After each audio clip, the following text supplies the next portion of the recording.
தமிழ்நாட்டில் 69.72% தான் வாக்குப்பதிவு பதிவாயிருக்கு.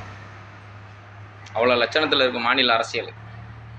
அந்த அளவுக்கு வந்துட்டு அரசாங்கம் வந்து செயல்பட்டுக்கிட்டு வருதுன்னு சொல்லி தேர்தல் மேலே அந்தளவுக்கு அரசியல் மேலே அந்தளவுக்கு நம்பிக்கையில் இருந்துகிட்ருக்காங்க.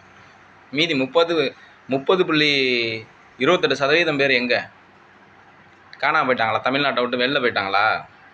தமிழ்நாட்டை விட்டு வெளியில் போயிட்டாங்களா? இல்லை ஓட்டு போகிறதுக்கு வரலையா? என்ன காரணம், என்ன ரீசன் கண்டுபிடிச்சாங்களா? மாநில அரசியல் பண்ணுறவங்க மாநில அரசியல் எவ்வளோ கேவலமாக இருக்குங்கிறதுக்கு இந்த பாராளுமன்ற தேர்தல் வந்து ஒரு மிகச்சிறந்த உதாரணம். அந்தளவுக்கு பண்ணிக்கிட்டு இருக்காங்க. இதை நம்ம சொன்னோம்னாக்கா நம்ம வந்துட்டு பொய் பேசுகிறோம், அதை பண்ணுறோம், இதை பண்ணுறோன்னு சொல்லி வாய்க்கு வந்ததெல்லாம் சில பேர் பேச வேண்டியது. என்ன லட்சணத்தில் இருக்கோ அதை தானே பேசிக்கிட்டு இருக்கோம். எவ்வளோ கேவலமான ஒரு அரசியல் நடந்துகிட்டு இருக்கோ அதை தான் பேசிக்கிட்டு இருக்கோம். அதை விட்டு வந்துட்டு தேர்தல் ஆணையமே அதிகாரப்பூர்வமாக வெளியிட்டிருக்கு. அதை விட்டுட்டு வாய்க்கு வந்ததெல்லாம்